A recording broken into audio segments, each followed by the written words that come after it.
जिसका हृदय शुद्ध हुआ है वह विभूतिमान है। बल, वीर्य और तेज यह तीनों तत्व के साक्षात्कार से बढ़ते हैं। बल, वीर्य और तेज आत्म साक्षात्कार से बढ़ते। कृष्ण में, राम में बल था, महापुरुष में बल होता है। बल, तेज और वीर्य आत्म साक्षात्कार से बढ़ते।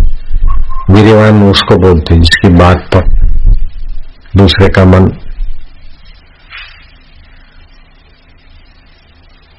वीर्यहीन व्यक्ति की बात कौन सुनता है, कौन मानता है?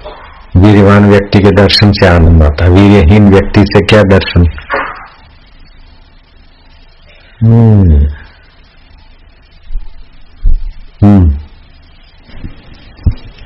वीर्यवान का दर्शन हमें भी वीर्यवान बनाता है।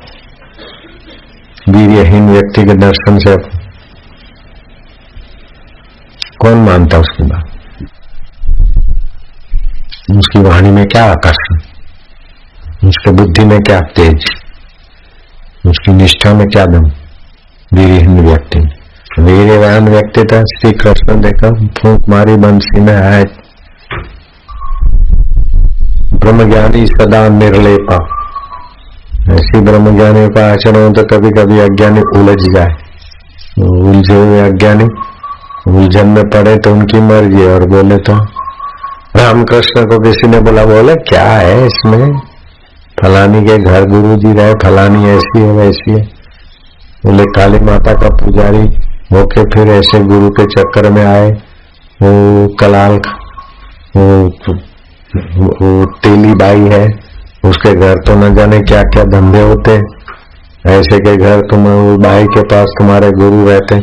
बोले खबरदार, मेरा गुरु कलाल खाने जाए तो भी मेरा गुरु मेरे लिए नंदरा है। कबीर जी के लिए बात चली, कुछ लोग आते संपर्क में। आखिर एक वैश्या आई, कबीर जी के साथ में रही, ये उसको प्रमाण पत्र दिया, सबूत दिए, लोग भाग गए। तो सलूका मलूका ने कहा तुम भी चले जाओ। वो सलूका मलूका को कबीर जी ने कहा, सलूका मलूका ने कहा गुरु जी लोग चाहे कुछ कहो, आप शराब पीते कि नहीं पीते ऐसा हमको देखना नहीं है। आप मांस खाते कि नहीं खाते, वो लोग बोलते हैं मांस ले गए थे, आपने खाया न खाया ये हमें नहीं सोचना। और ये वैश्या या दूसरी माया या दूसरी सुंदरियां आपके लिए जो भी बयानबाजी करती है वो सच्चा है या झूठा है हमें उधर देखना ही नहीं है।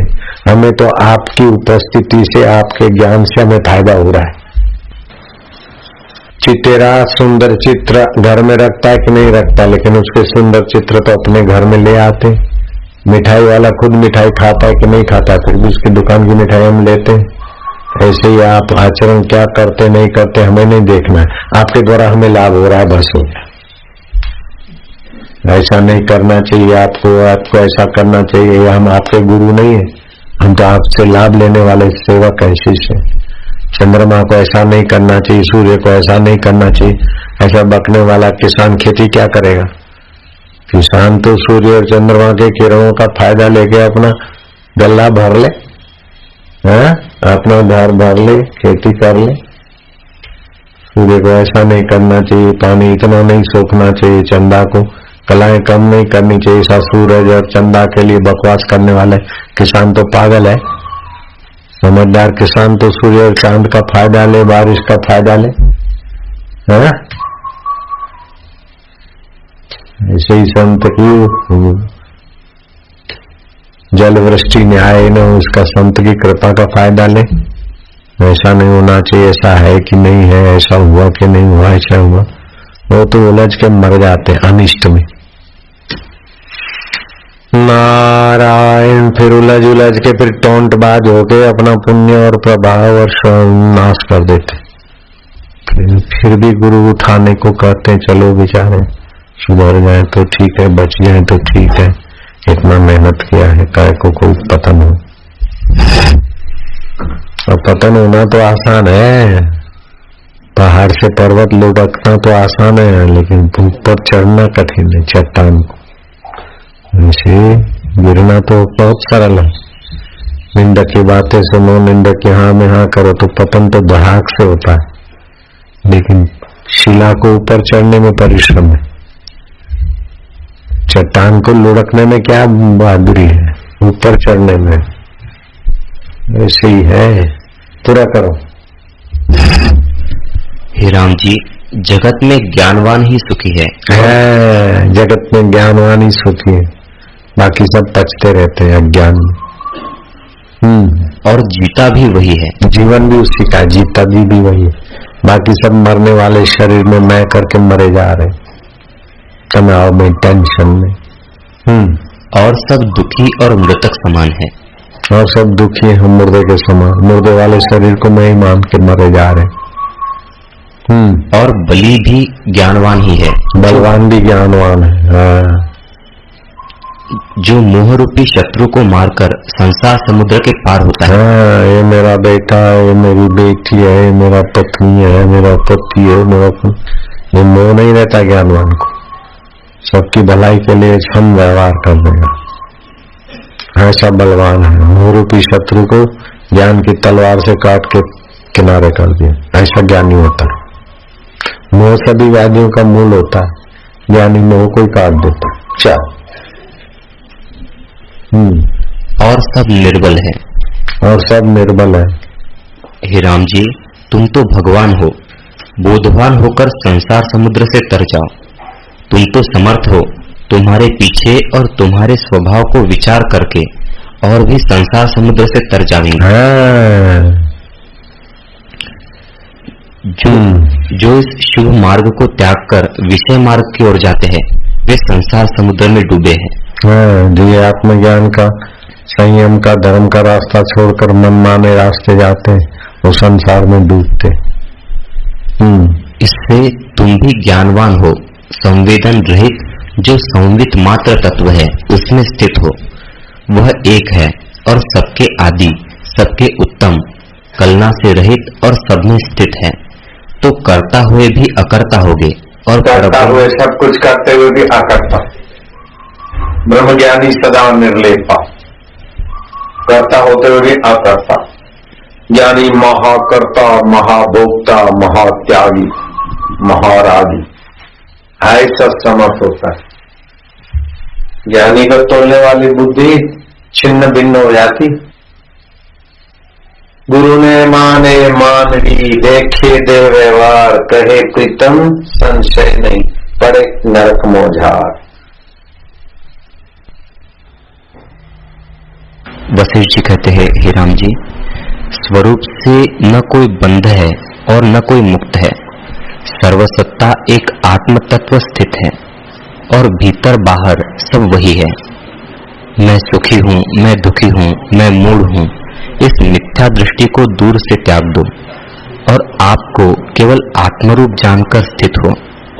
यह दृश्य परम दुख देने वाला है और इसमें दुख प्राप्त होगा। जैसे तृण और पहाड़ की और पट और पत्थर की एकता नहीं होती, तैसे ही आत्मा और शरीर की एकता नहीं होती। जैसे तम और प्रकाश का संयोग नहीं होता, तैसे ही देह और आत्मा का संयोग नहीं होता और दोनों तुल्य भी नहीं होते। जैसे आकाश सब ठौर में पूर्ण है, परंतु जहाँ आदर्श होता है वह प्रतिबिंब होकर भासता है, तैसे ही आत्मा सब ठौर में पूर्ण है, परंतु जहाँ हृदय होता है वह भासता है। हे राम जी, जहाँ वासना से चित्त रूपी पक्षी जाता है, वह आत्मा को ऐसा अनुभव होता है कि मैं यहाँ हूँ। जैसे जहाँ पुष्प होता है वही सुगंध भी होती है, तैसे ही जहाँ चित्त होता है वहाँ अहम भाव भी होता है। जैसे आकाश सब ठौर में है, परंतु जहाँ प्रतिबिंब होता है वहाँ भासता है। जैसे जल सब पृथ्वी में है, परंतु भासता वही है जहाँ खोदा जाता है, तैसे ही आत्मा सब ठौर पूर्ण है, परंतु भासता वही है जहाँ चित्त है। जैसे सूर्य का प्रतिबिंब सब ठौर है, परंतु जहाँ आदर्श अथवा जल है वह भासता है, तैसे ही आत्मा जहाँ तहाँ पूर्ण है, परंतु शुद्ध हृदय में भासता है। आत्मा का प्रतिबिंब चित्त में ही भासता है और वह चित्त आत्मा की सत्ता से जगत रचना फैलाता है जैसे सूर्य की किरणें धूप को फैलाती हैं। हे राम जी, भूतों का कारण अंतःकरण ही है, आत्म तत्व तो अतीत है। इसका कारण है अज्ञान। जगत जो सत्य भासता है सो अविचार से भासता है। उसके निवृत्ति का उपाय आत्मज्ञान है। हे राम जी, संसार का कारण अंतःकरण है और असम्यक ज्ञान से सत्य रूप भासता है। जैसे मरुस्थल में असम्यक ज्ञान से जल भासता है। जब यथार्थ ज्ञान होता है तब जगत का कारण चित्त से नष्ट हो जाता है। जैसे दीपक के प्रकाश से अंधकार नष्ट हो जाता है, तैसे ही आत्मज्ञान से चित्त नष्ट हो जाता है। संसार का कारण अपना चित्त ही है। इसी का नाम जीव, अंतःकरण, चित्त और मन है। जैसे पर्वत और पत्ते तिनके का कोई मेल नहीं, जैसे सूर्य और रात्रि का कोई मेल नहीं, जैसे सुवर्ण और काष्ठ का कोई मेल नहीं, ऐसे सत चित आनंद स्वरूप आत्मा ब्रह्म का और शरीर का कोई मेल नहीं। सतचित आनंद स्वरूप हमारा अपना आपा, जो हमारा मैं का उद्गम स्थान है, वो नित्य है, एक रस है, सत्ता, चेतना और आनंदता, अस्थि, भांति और प्रियता उस आत्मदेव का स्वभाव है। नाम और रूप ये शरीर का स्वभाव है। तो ये शरीर के स्वभाव को अपने में थोप दिया और अपना स्वभाव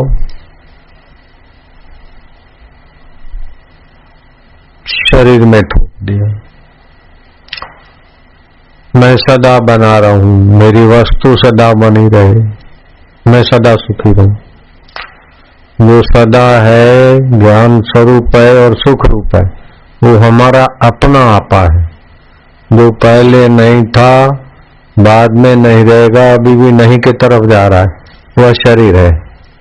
तो जैसे सूर्य का रात्रि का मेल कब तक, ऐसे आत्मा का और शरीर का मेल कब तक, शरीर और वस्तुओं का मेल कब तक।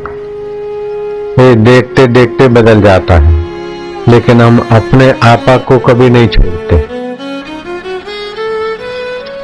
वशिष्ठ जी कहते हैं, हे राम जी, जैसे केले का वृक्ष देखने को विस्तार सहित भासता है और उसके भीतर सार कुछ नहीं होता, तैसे ही संसार असार रूप है। जैसे नदी का प्रवाह चला जाता है, ऐसे ही संसार नाश रूप है।